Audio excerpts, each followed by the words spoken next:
Hi, this is Degrees from CS50 In this project, you need to write a function, shortest path, that finds the shortest path of connection between any two actors by finding sequence of movies that connects them.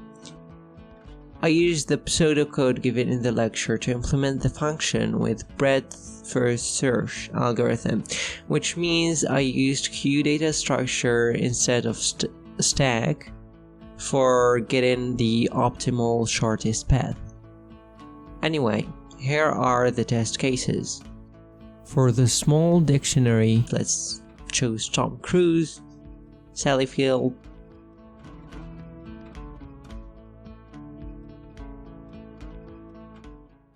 for the large dictionary, let's choose Jennifer Lawrence and Emma Watson.